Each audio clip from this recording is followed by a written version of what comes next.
Oke, Pak. Ya. Bismillahirrahmanirrahim. Assalamualaikum warahmatullahi wabarakatuh. Salam sejahtera bagi kita semua. Yang terhormat Bapak Dr. Insinyur Agus Slamet STP MP MCE selaku Rektor Universitas Mercu Buana Yogyakarta. Yang kami hormati Bapak Insinyur Wafid Winarto MSI MCE selaku Wakil Rektor 1 Bidang Akademik. Yang kami hormati Ibu Tutut TSE MSI CTA ACPA MCE CTFAIA CAP selaku Wakil Rektor 2 Bidang Sumber Daya. Yang kami hormati Ibu Dr. Yuli Perwitasari STP selaku Moderator Pelatihan Optimalisasi Turnitin Fake Studio untuk pembelajaran dan penilaian akademik. Yang kami hormati Bapak Muhammad David Lung selaku narasumber pada pelatihan kali ini. Serta yang kami hormati segenap Bapak Ibu dosen dan teknik Universitas Mercubuana Yogyakarta sekalian. Pertama-tama puji syukur kita panjat pada Maha Esa karena berkat rahmatnya kita bisa pada kesempatan kali ini dalam keadaan sehat walafiat untuk mengikuti kegiatan latihan realisasi Turnitin Feedback Studi untuk dan penilaian akademik. Sebelum kita mulai acara pada kali ini, izinkan saya memperkenalkan diri. Nama saya Bastian Dias Manggalias, selaku Pustakawan Perpustakaan UMBY. Dan pada kesempatan kali ini, saya sebagai pembawa acara pada pelatihan Turnitin Feedback Studio untuk pembelajaran dan penilaian akademik. Selanjutnya, izinkan saya membacakan rangkaian acara kali ini. Yang pertama, pembukaan. Yang kedua, penyampaian materi oleh Bapak Muhammad David Lung. Yang ketiga, sesi diskusi dan tanya jawab. Serta yang terakhir, penutupan.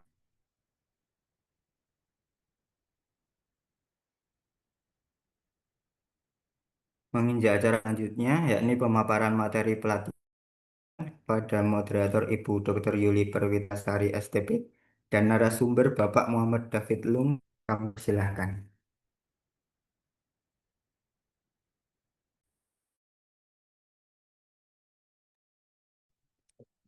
Oke, baik, terima kasih banyak Mas Bastian. Assalamualaikum warahmatullahi wabarakatuh. Waalaikumsalam. Selamat siang Bapak Ibu dan salam sejahtera bagi kita semua. Yang saya hormati narasumber kita pada siang hari ini Bapak Muhammad David Lum selaku Senior Onboarding Konsultan Turnitin Indonesia serta Bapak Ibu dosen peserta webinar yang berbahagia.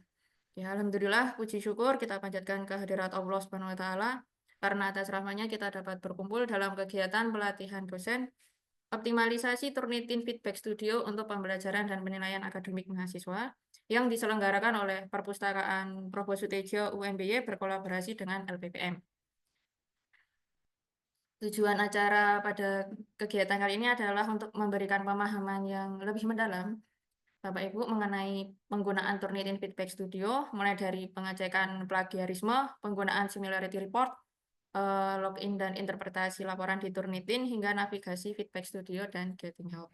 Oke, mohon izin saya sampaikan pengantar sekilas Bapak Ibu. Jadi pada tahun ini Alhamdulillah UMBY masih berlangganan Turnitin. Jadi kali ini yang ada banyak sekali beberapa produk yang dilanggan oleh kampus.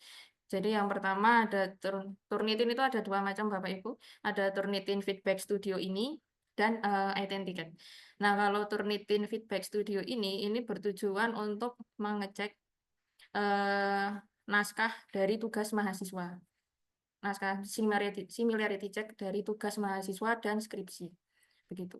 Nah, kemudian kalau untuk yang Identicat ini khusus digunakan untuk pengecekan kesamaan dengan artikel ilmiah. Jadi untuk yang nanti artikel yang mau disubmit di jurnal itu nanti pengecekannya menggunakan Identicat. Nah, kenapa ini kami bedakan? Karena tujuan dan database-nya memang berbeda Bapak Ibu. Jadi kalau Identicat ini nanti Identicat dan Turnitin Feedback Studio database yang digunakan sebagai pembanding itu berbeda dan batasan jumlahnya itu juga berbeda. Jadi kalau Identicat itu batasannya adalah jumlah submission, kalau yang TFS ini Feedback Studio ini batasannya adalah jumlah akun. Dan kenapa kami melanggan yang Turnitin Feedback Studio? Karena ini untuk memudahkan Bapak Ibu ketika memiliki mahasiswa yang tugas atau skripsinya itu nanti bukan Bapak Ibu yang menguploadkan tugas dan skripsinya, nanti mahasiswa bisa langsung upload dan nanti tinggal kita sudah dapatkan hasilnya, oh ini sekian persen hasil similarity-nya begitu. Kemudian kalau nanti Bapak Ibu berkenan untuk mengecek artikel ilmiah yang akan disubmit di jurnal bereputasi nasional maupun internasional, sudah ada beberapa perwakilan dari setiap fakultas dan perpustakaan serta LPPM yang menjadikan admin untuk membantu mengupload naskah artikel Bapak Ibu begitu nggih.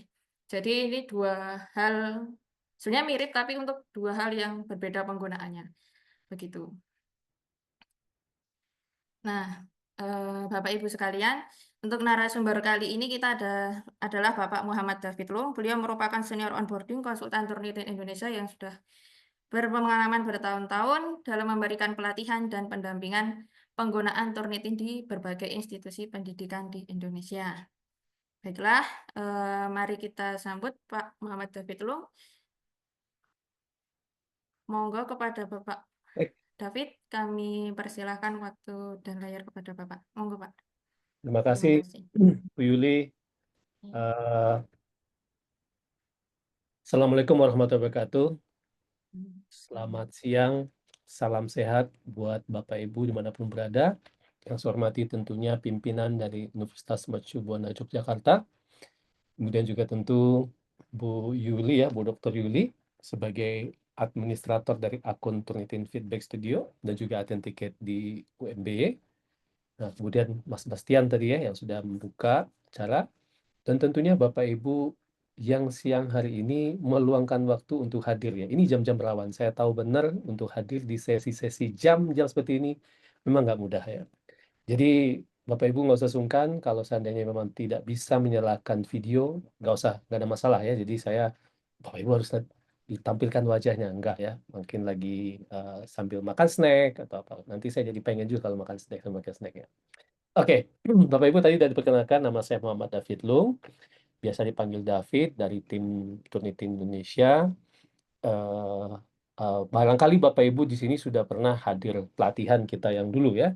Dan hari ini kita pelatihannya seperti sampaikan Bu Yuli judulnya penyegaran ya. Apa ada yang baru atau tidak? Saya yakin Bapak Ibu mungkin beberapa bulan yang lalu terkaget-kaget loh kok ada perubahan ya. Kok tampilannya berubah ya. Jadi memang ada namanya sekarang New Standard Assignment yang mana sekarang itu yang dipakai di Universitas Mercu Buana Yogyakarta. Kalau dulu tuh Classic Standard Assignment ya. Nah, yang klasik itu tentu yang kita sudah tidak pakai lagi di UMB. Tapi masih ada kampus-kampus yang pakai. Jadi tergantung kampus mau pakai atau tidak. Tentu kalau ditanya saya lebih merekomendasikan yang baru karena yang baru ini memang berdasarkan hasil permintaan banyak pengguna di seluruh dunia. Oke, untuk itu saya akan share screen saya untuk kita lebih. Iya. Bapak Ibu bisa lihat screen yang saya share? Oke, terima kasih. Ya. Produk yang tadi disebutkan oleh Bu Yuli, Feedback Studio, TFS ya, Turnitin Feedback Studio. Jadi produk ini yang sering dipanggil dengan nama perusahaannya, Turnitin. Bahkan ada kata kerjanya, Turnitinkan saja ya. Sehingga ada beberapa institusi yang alergi pakai Authenticate. Tapi sudah banyak di Indonesia kampus-kampus yang pakai dua ya, seperti yang dipakai di Mercu Buana Jogja ini, Authenticate, kemudian Turnitin bisa dipakai bergandengan. Tentu seperti dijelaskan dulu tadi untuk penggunaan berbeda. Feedback Studio, dari nama saja Bapak Ibu tentu tahu, Pak David kalau saya pergi ke foto studio, saya mau foto-foto. Kalau Feedback Studio, berarti ini studio buat dosen, guru, atau edukator untuk memberikan feedback. Sedangkan buat student, mahasiswa, atau murid di sekolah-sekolah untuk mendapatkan feedback. Ya, ini adalah alat pembelajaran, Bapak Ibu. Jadi, bukan alat eksekusi.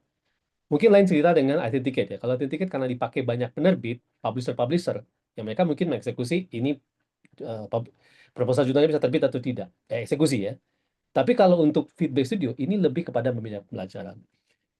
Maka, mungkin di sini Bapak Ibu mungkin sudah banyak yang tahu bahwa platform ini di berbagai negara, negara-negara terdekat kita juga memakainya sejak level sekolah. Ya, guru-guru kepada murid. SMP, bahkan yang paling paling dekat itu SMP, SMA. Di Indonesia ada sekolah-sekolah yang pakai, tapi saya masih sekolah-sekolah internasional. Yang mana kalau sekolah internasional kan biasanya orientasi mereka kan belajarnya ke luar negeri ya. Jadi makanya kampus-kampus di Indonesia jarang dapat mahasiswa baru yang sudah kenal dengan Turnitin. Karena memang masih jarang sekolah yang pakai. Ya, paling sekolah-sekolah internasional saja. So, sebelum kita masuk ke topiknya, Turnitin ini sebagai alat pembelajaran tentu punya berbagai sumber-sumber. Jadi bagi Bapak Ibu yang tertarik untuk melihat sumber-sumber apa saja yang sudah Turnitin tentang lesson plan, ataupun tentang memperkaya praktek mengajar, edukasi, segala macam, seputar pendidikan dan lain-lain, ada di halaman turnitin.com resources. Ini free dan Bapak Ibu bisa akses kapanpun. Karena ini dibuat oleh tim TLI Turnitin, kalau kami biasa menyebutnya tim veteran ya. Veteran ini artinya mereka dosen dulunya, profesor, doktor, guru, lalu menyeberang ya. Karena kalau di negara sana kayaknya gampang aja ya, nyeberang dari akademisi jadi di sektor swasta ya, seperti itu ya. Jadi mereka yang buat orang-orang seperti Bapak Ibu. Di samping itu kita Turnitin juga menyediakan satu sosial media namanya TEN ya, TEN, Turnitin Educator Network. Bagi Bapak Ibu yang tertarik, bisa angkat handphonenya, lalu scan QR Code. Di sini Bapak Ibu nanti akan tergabung dengan komunitas edukator di berbagai negara ya. Edukator-edukator ini suka bertanya ya, mau bertanya, ini Bang Ena, saya skenario seperti ini, saya mau sharing best practice saya, ini yang saya pakai di sekolah saya, di kampus saya, segala macam. Jadi Bapak Ibu bisa join dan bisa menemukan inspirasi-inspirasi atau ide-ide. Atau Bapak Ibu bisa bahkan bisa sharing dan bisa diadopsi oleh edukator-edukator dari berbagai negara. Oke, kalau tertarik bisa ya. So, sesi hari ini tipsnya simple. Sesi ini direkam, jadi Bapak Ibu kalau pada David saya harus loncat ke sesi selanjutnya, nggak usah khawatir, nanti ada rekamannya. Jadi Bapak Ibu nanti akan kami kirimkan email untuk follow up ya, rekaman dan panduan kepada Bu Yuli, nanti Bu Yuli bisa share kepada Bapak Ibu. Sesi ini untuk Bapak Ibu, jadi Bapak Ibu jangan sungkan kalau ada pertanyaan ya. Apapun itu pertanyaannya, silakan nanti sepanjang sesi letakkan di kolom chat. Saya akan post berhenti kalau misalnya pertanyaan itu relevan untuk kita jawab langsung, atau kita jawab di belakang. Bagi Bapak Ibu yang menemukan pertanyaan, tiba-tiba setelah beberapa hari atau beberapa waktu setelah selesai ini, baru ada pertanyaan, Bapak Ibu tidak usah sungkan untuk ajukan pertanyaan ke kami ya, ke tim onboarding di ASEAN, namanya seasia-onboarding.turnitin.com.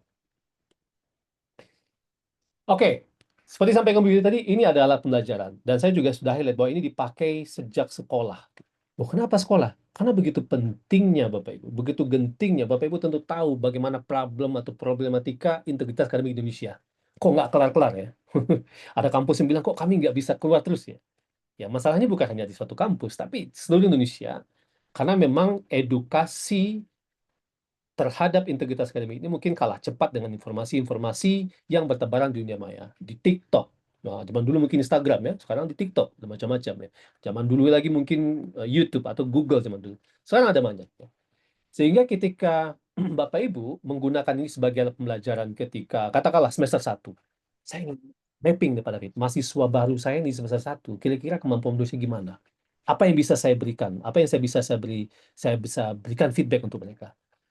Nah, ketika mereka submit karyanya, tentu kita akan bertanya, pertanyaan ini selalu muncul, yang mereka kirim ini karya orisinal apa enggak? Apa jangan-jangan David ini nyontek dari Bastian? Atau jangan-jangan David cuma copas ada diambil dari berbagai sumber ya, oh tempel aja. Ya. Ada dua pertanyaan sebenarnya, ya selanjutnya pertanyaan selanjutnya nanti kita jawab belakang, bagaimana kita bisa memberikan feedback-nya secara bermakna dan bisa kelihatan improvement-nya, dan tentu tidak mengganggu proses belajar mengajar kita. Kami dosen punya tridharma pada David. Ada tupoksi, perpustakaan, dan segala macam. Bagaimana ya? Nanti kita lihat. Oke, kita fokus untuk bagaimana student itu submit. Di Turnitin Feedback Studio, kita punya fitur yang juga mirip ya, ada di Authenticate ya. Yang itu fitur yang tentu Bapak Ibu sudah kenal banget, yaitu Similarity Detection. Alat pendeteksi kemiripan teks. Bukan pendeteksi plagiat ya.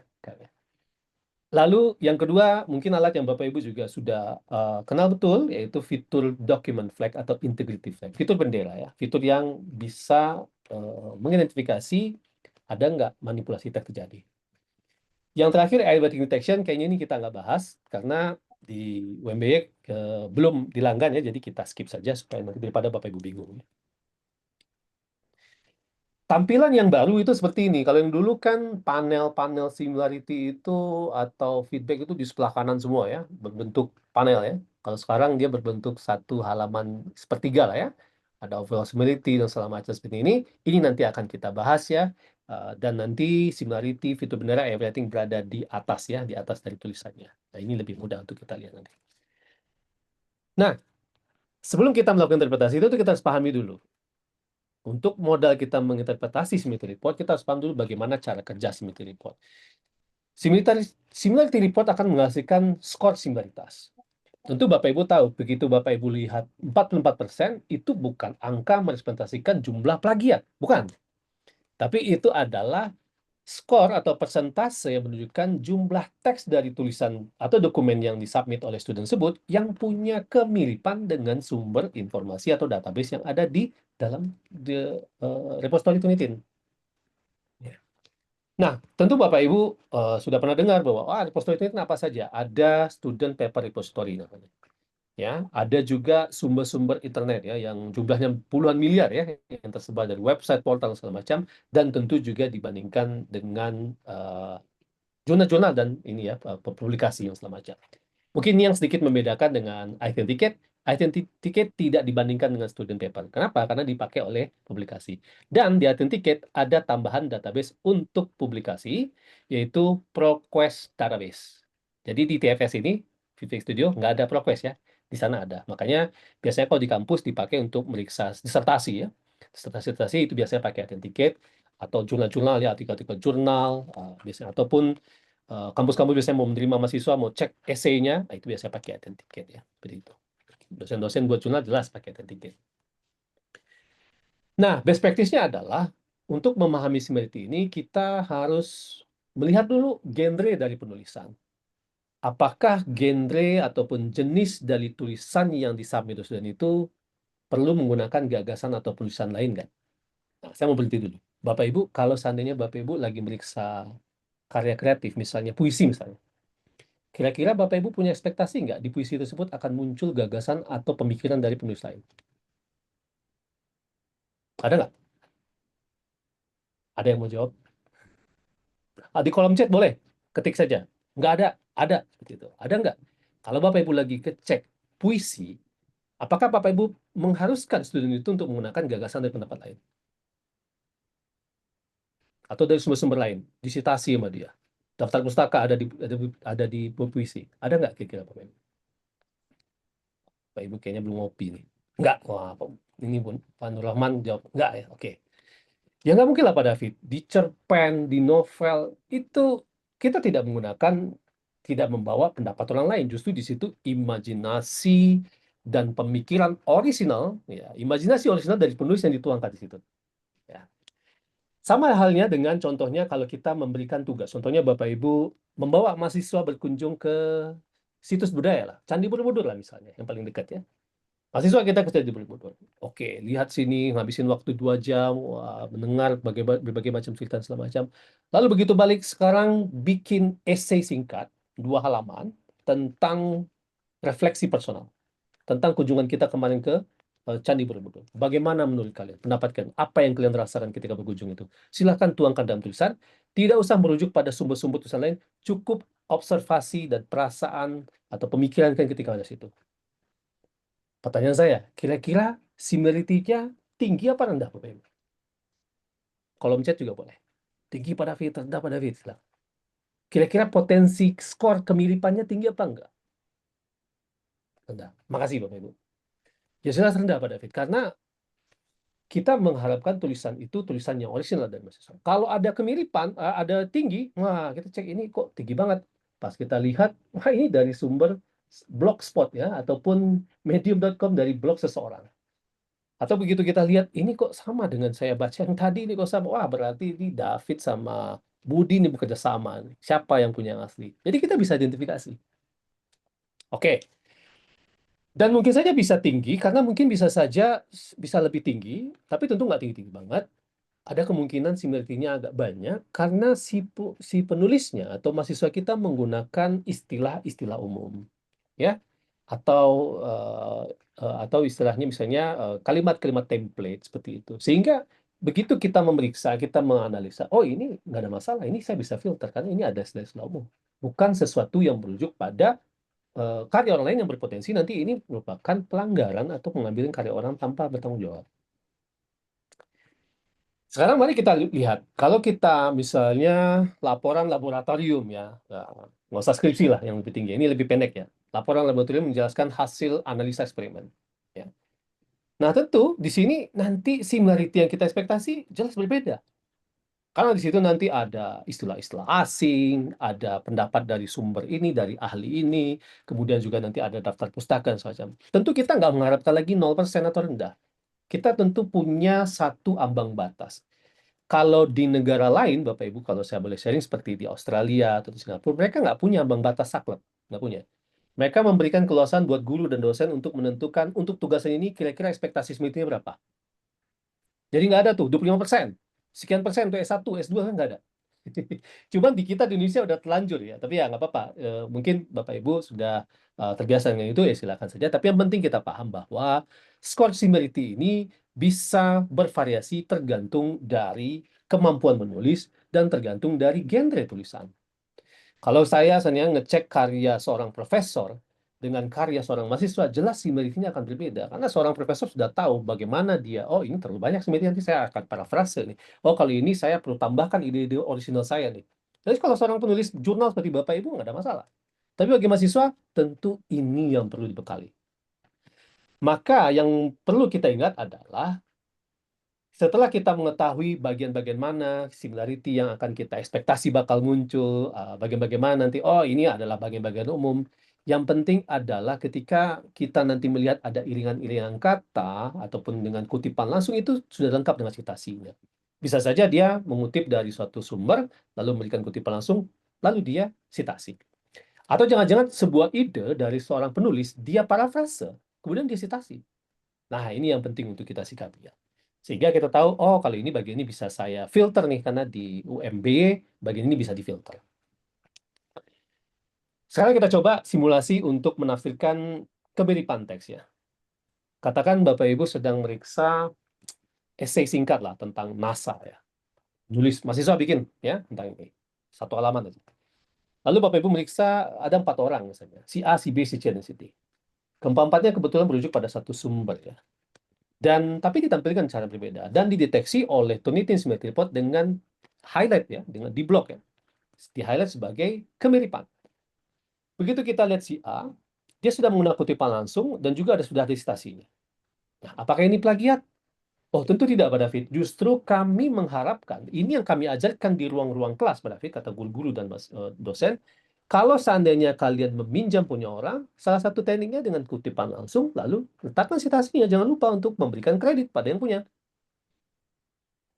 Nanti kalau kalian melakukan ini dan saya lihat jumlahnya sesuai dengan ketentuan kita, saya akan filter kata gurunya, kata dosen. Jadi mahasiswa harus disosialisasikan tentang ini dulu. Mahasiswa harus tahu bahwa ketika dia menampilkan ini bukan plagiat mahasiswa. Tapi kalau dosen ataupun guru tidak memberitahukan, mensosialisasikan, mengkomunikasikan ini, sehingga mahasiswanya ngeblank. Tahu-tahu dia scroll TikTok, wih ketemu cara untuk ngakalin algoritma atau skor udah selesai. Lebih percaya mereka sama TikTok. Lalu si B. Kita lihat di sini si B juga menggunakan tanda petik, begitu kita lihat sumbernya, dari NASA, tapi mana citasinya?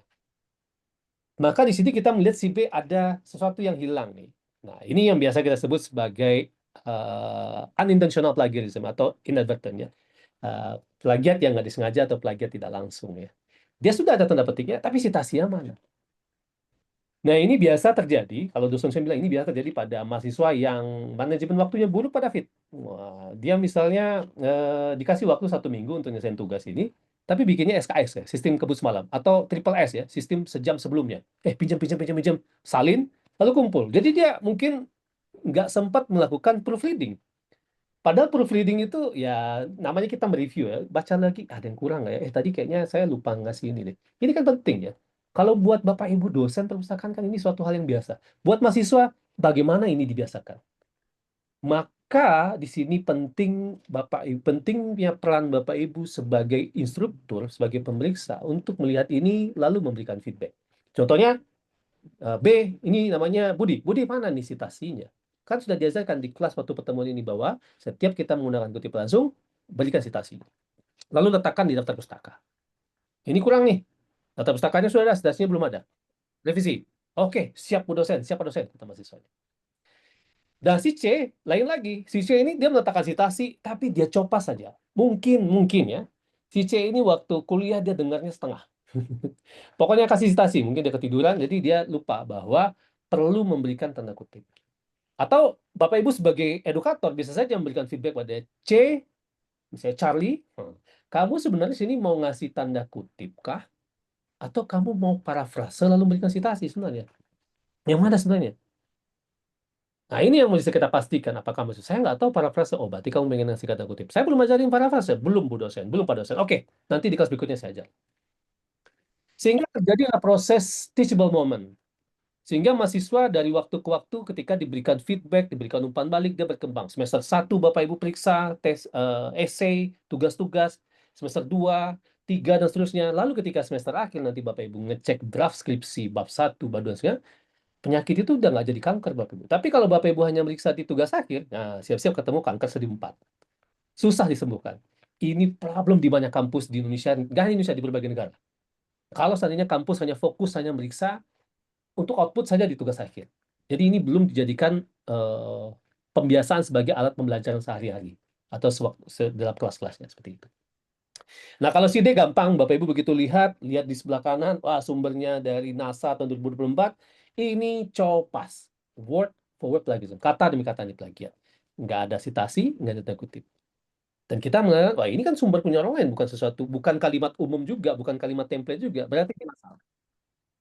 Artinya dari 4 contoh similarities ini kita tahu bahwa ada similarity yang mungkin bisa kita kecualikan, ya. Kalau misalnya itu memadai untuk aturan main kita, oh kalau kami di sini kutipan langsung dengan citasi kami akan kecualikan pada David sepanjang itu sudah lengkap. Dan tentu kita lihat juga dari similarity mungkin ada bagian-bagian yang perlu kita berikan feedback, seperti yang di tengah di 2 ya, yang kurang citasi dan kurang tanda kutip. Atau mungkin kita perlu memanggil orang bersangkutan. Si D ini David misalnya. David, kamu temui saya setelah kelas. Kamu doang yang begini, yang lain teman-teman kamu udah paling kurangnya citasi, paling lupa ngasih tanda kutip, kamu kok bisa begini? Apa? Coba kasih tahu saya. Maka berlanjutlah proses teachable moment ini, diskusi antara dosen dengan mahasiswa, ya. Entah itu melalui Zoom, melalui WhatsApp, atau banyak ya alat komunikasi. Ya. Oke, dari sini kita tahu ya bahwa nggak serta-merta lihat skor langsung divonis ya. Seperti itu. Lalu yang selanjutnya, AI Writing Report, ini kita akan skip karena tidak berhubungan dengan yang ada di sini, jadi kita akan skip saja ya. Nah, yang selanjutnya, pertanyaan kedua. Pak David, kami banyak tugas, Pak David. Tridharma. Guru-guru di Amerika juga bilang, kami banyak sekali tugas-tugas administratif dari Kementerian Pendidikan di Amerika ini. Semacam. Di negara lain punya banyak macam-macam tupoksi yang mungkin kegiatan misalnya itu mengganggu waktu. Bagaimana kita bisa memberikan feedback yang nggak membosankan, yang betul-betul berdampak kepada mahasiswa? Ada nggak fiturnya di sini? Saya sibuk nih. Oke. Turnitin punya satu fitur namanya Quick Map. Oke. Saya mau tanya dulu. Bapak Ibu di sini ada yang pernah pakai nggak Quick Map? Ada nggak? Ada yang pernah pakai? Saya nggak tanya yang belum pakai. Yang pernah pakai ada nggak? Untuk kepentingan berusaha. Ada nggak yang pernah pakai? Fitur ini udah setahun atau berapa tahun ya?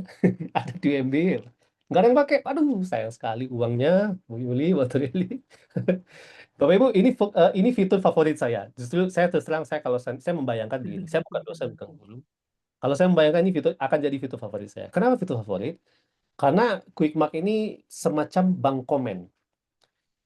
Bank komen yang bisa kita pakai dengan cepat dan bisa dipakai berulang-ulang dan ini konsisten ya. Artinya kita bisa personalisasi dan ini banyak sekali pilihannya. Contohnya nanti ada salah satu Quick Mark itu academic integrity. Jadi kita bisa pilih add citation to quotation, add quotation to citation. Jadi kita tik tik tik tik itu aja. Nanti bisa ya. Dan ini panduan ini mudah dipahami mahasiswa, tapi sayangnya ini berbahasa Inggris tentunya. Nanti kalau untuk institusi yang bergantung dengan bahasa selain bahasa Inggris, tentu mungkin bagi mahasiswa zaman sekarang saya pikir nggak ada masalah ya bahasa Inggris ya. Karena mahasiswa zaman sekarang, saya ketemu dengan anak-anak muda-muda, wah, tanya, dari mana belajar bahasa Inggris? Dari YouTube. Wah, gampang sekali, nggak perlu kursus, nggak perlu ngabis-ngabisin uang. Luar biasa ya. Jadi quick mark ini salah satu fitur yang penting. Selain quick mark juga ada rubrik. Ada yang udah pakai rubrik? Kalau Bapak Ibu nggak pernah pakai quick mark, saya berani jamin nggak ada yang pakai rubrik. Karena bukan saya menganggap Bapak Ibu nggak pakai, karena memang rubrik ini bukan menjadi culture edukasi di kita. Ya, biasanya di sekolah-sekolah ya ada rubrik ya. Saya nggak tahu kampus-kampus ada nggak yang pakai rubrik ini, tapi kalau Bapak mau pakai ini menarik ya. Jadi penilaian berdasarkan rubrik ya. Oke. Jadi di kesimpulannya di sini produk peneliti ini mendeteksi kemiripan teks, bukan plagiat ya. Jadi karya mahasiswa atau murid itu dibandingkan dengan repository, dan ini untuk membantu kita untuk mengambil keputusan akhir ya. Bukan untuk langsung vonis gitu. Nggak, membantu kita ya. Untuk kita menjadikan ini, oh kita mau ngobrol sama mahasiswanya atau muridnya. Dan skor kemiripan itu sangat bisa berubah ya, tergantung pada jenis tugasan. Tadi kita tahu, oh kalau puisi ya, similarity kita pasti ekspektasi rendah. Bahkan kalau kita meminta tugas puisi itu pada level mahasiswa yang sudah advance, kita pasti mengharapkan skor similarity-nya 0. Karena nggak semua harus original, bait-bait puisinya harus original. Ya kan? Cerpen, ya harus original. Nggak boleh ada kemiripan pasti. Novel, mungkin ada toleransi buat novel sejarah. Ada kemiripan pada tempat, tahun, kejadian, peristiwa, nama, misalnya ada kemiripan. Tapi kalau novel yang sifatnya ngarang ya, ya novel pasti ngarang ya, yang sifatnya tidak ada kaitan dengan sejarah, pasti similarity ini kita udah bisa ekspektasi sangat rendah. Beda dengan karya tulis, ilmiah, esai, laporan laboratorium dan lain. Nah, AI kita skip lagi. Nah, maka di sini kita perlu mempertimbangkan semua poin atau poin data yang ada, laporan similarity, gaya bahasa dan penulisan. Banyak dosen yang bilang, Pak David, saya itu walaupun AI writing to text Turnitin belum bisa mendeteksi bahasa Inggris, bahasa Indonesia, saya baca nih paragraf 1, 2, 3, saya langsung panggil mahasiswanya. Karena saya kenal mahasiswanya. Karena kan dosen yang kenal mahasiswa ya. Perpustakaan kan yang kenal mahasiswa. Emang kecuali perpustakaannya ngajar mahasiswa ya. Kan banyak juga perpustakaan yang ada jam kuliahnya, ada yang ngajar kuliah. Nah, kalau dosen dia bisa tahu, David ini dulu tulisannya 10 tulisan terakhir nggak begini nih stylenya. Tiba-tiba stylenya jadi gaya-gaya postdoktoral nih. Gimana nih? ChatGPT nih, panggil. Kan kayak gitu ya. Jadi sebenarnya nggak bisa ya. Mahasiswa tidak bisa mengelabui sense of experience ataupun pengalaman jam terbang dari para dosen Bapak Ibu, nggak bisa. Bapak Ibu baca beberapa graf aja, oh bisa. Saya Bapak Ibu, saya baca tulisan saya 10 tahun yang lalu, malu saya Bapak Ibu. Kelihatan bedanya. Artinya kan kita bertumbuh ya. Dan nggak mungkin mahasiswa dalam waktu 1 minggu, 2 minggu bertumbuh tulisannya jadi level S1, jadi level S3. Kan nggak mungkin. Nah, kita punya itu ya, Bapak Ibu punya itu. Itu yang tidak dimiliki oleh alat ini. Artinya, sekali lagi, alat ini adalah alat untuk membantu Bapak Ibu, bukan untuk menggantikan Bapak Ibu. Enggak. Ya, Turnitin tidak pernah berkeinginan untuk menggantikan manusia. Kalau menggantikan Bapak Ibu, otomatis saya juga tergantikan. Karena ngapain dikasih training? Orang sudah alatnya aja yang bekerja ya. Nah, seperti itu.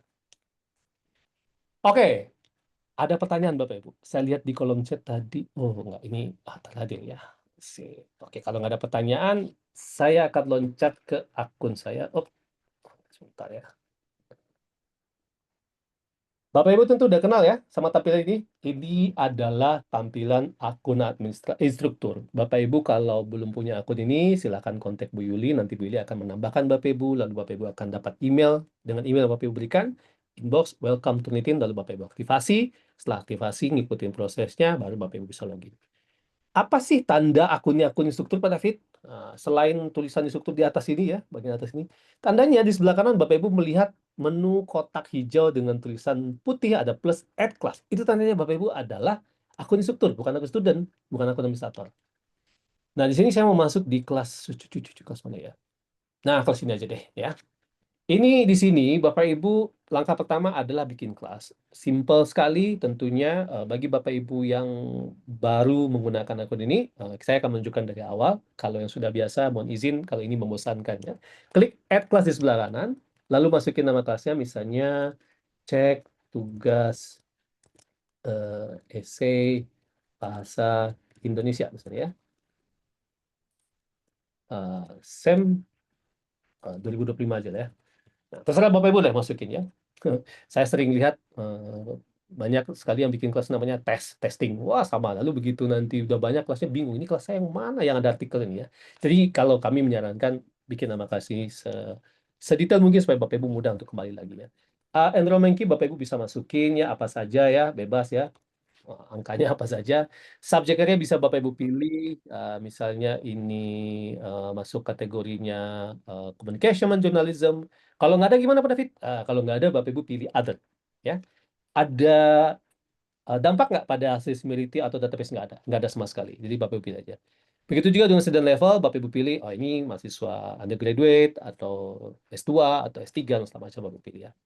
Start date akan dimulai hari ini dan due date, class end date ini akan di-set secara default 1 tahun. Artinya, ketika nanti kelas ini aktif 1 tahun, Bapak Ibu misalnya menambahkan nanti 5 student, maka 5 student itulah yang memakan lisensi yang dilanggan selama 1 tahun. Maka rekomendasi kami adalah, Bapak Ibu kalau membuat kelas, coba dilihat dulu kalender akademik Bapak Ibu. Oh, saya mau pakai kelas ini 5 bulan. Jadi Bapak Ibu mundurin waktunya. Misalnya Bapak Ibu, saya mau pakai ini sampai Februari 2026 Pak David. Oke. Nah, Bapak Ibu mundurin aja. Ya, misalnya sampai Februari 2026, misalnya tanggal 10 lah ya, seperti itu. Ya, 10 September sampai 10 Februari. Jadi nggak setahun. Karena kalau nanti Bapak Ibu misalnya, saya mau meriksa skripsi nih Pak David. Skripsi 5 bulan lah prosesnya. Lalu Bapak Ibu bikin kelasnya 1 tahun. Nanti mereka udah wisuda, lalu mereka udah keluar dari kampus, tapi nama mereka masih terdata di kelas yang aktif sehingga mereka dihitung sebagai active license yang terpakai. Nah, ini akan membebani ya, sehingga nanti instruktur-instruktur lain ketika nama, lo kok penuh? Ya, jangan sampai penuh ya. Mudah-mudahan nggak penuh ya. Kalau penuh nanti, kalau Bu Yuli ngomong ke Tunitin mah gampang bilangnya, Bu Yuli kurang nih lisensinya, tambah dong, langgan lagi. Nah, kan kayak gitu. Tapi kan nggak semudah itu kalau kita mau, lebih baik kita kelola dulu dengan baik, baru nanti kalau memang tidak mampu lagi kita kelola, baru kita tambah. Jadi pastikan ya, saya cuma pakai 2 minggu. Ya udah saya 2 minggu, Bapak Ibu nggak usah biarin ini setahun ya, nanti malah repot. Klik submit. Oh ini nggak bisa, ini karena terlalu banyak kombinasi. Saya bagi begini aja ya. Sip. Oke, kelasnya sudah terjadi sekarang. Cek tugas esai Bahasa Indonesia 2025. Ini nomor KTP-nya, statusnya aktif. Kalau nanti dia udah lewat tanggal 10 hari, nanti dia statusnya expired. Pada David, saya kalau ngelihat expired kayak gini nggak enak. Nah, gampang. Bapak Ibu tinggal klik saja di sebelah kanan ini ada active class, di tengah-tengah expired class, di tengah-tengah di samping kirinya all classes. Kalau Bapak Ibu nggak suka ngelihat ini, kayak saya juga termasuk orang, aduh kalau ngelihat expired itu merah-merah gitu nggak nyaman, Bapak Ibu pindahkan ke active class. Nanti dia nggak akan terlihat lagi ya. Sama seperti ini saya active class. Kalau saya klik all classes, maka dia akan tampil kelas-kelas yang expired juga ya. Nih, kelas expired nih. Ya, seperti itu ya. Jadi Bapak Ibu bisa ini. Dan di sini juga pada kesempatan ini saya juga menyarankan pada Bapak Ibu, daripada Bapak Ibu menghapus kelas, lebih baik kelas ini dibiarkan expired, lalu Bapak Ibu rubah tampilannya jadi active class. Kenapa?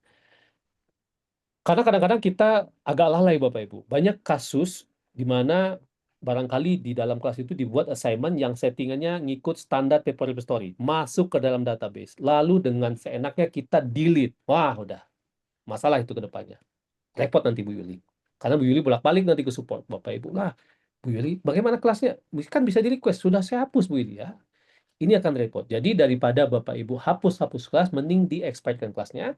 Karena 2 hal. Yang pertama, kalau saya nanti di dalam kelas itu ternyata ada assignment yang Bapak Ibu setting ke dalam standar paper story, artinya masuk ke dalam database, Bapak Ibu masih bisa kembali lagi untuk request permanent delete. Yang kedua, kalau nanti di kemudian hari, berapa bulan kemudian, setahun kemudian, Bapak Ibu, lah saya dulu pernah ngecek artikel ini dan filenya hilang masternya. Nah, Bapak Ibu bisa download file aslinya di sini.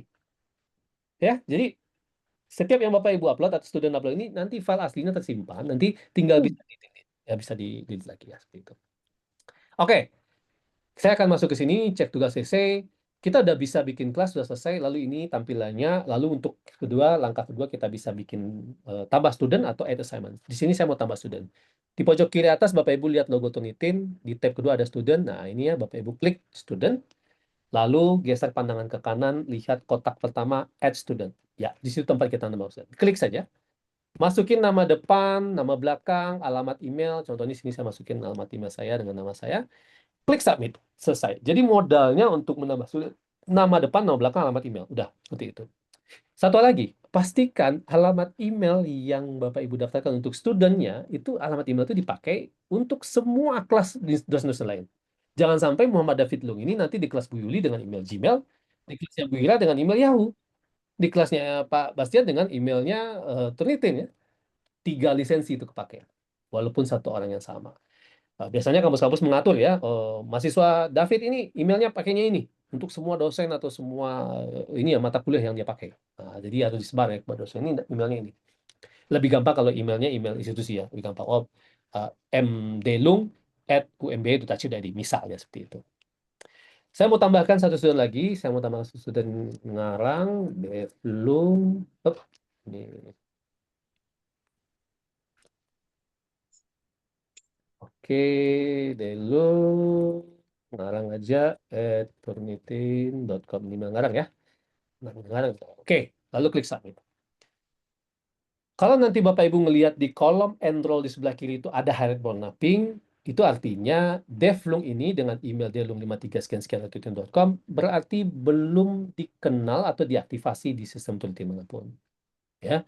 Jadi Devlung kalau dia mau submit dia perlu aktivasi akunnya seperti Bapak Ibu aktivasi akun. Tapi ini terhitungnya sudah 2 student yang terpakai lisensinya atau gimana? Terhitung 2. Karena lisensi student itu dihitungnya bukan diaktifin, tapi enroll. Nah, Bapak Ibu lihat di kolom kiri itu tulisannya enroll ya. Seperti itu ya. Jadi, kalau Bapak Ibu masukin semuanya yang ping semua, bisa 10 orang, itu sudah dihitung 10 lisensi terpakai. Walaupun studentnya belum aktifasi. Oke. Kita kembali lagi ke sini. Bikin kelas sudah, menambahkan student sudah. Sekarang kita add assignment. Nah, sebelah kanan ini ada add assignment. Oke.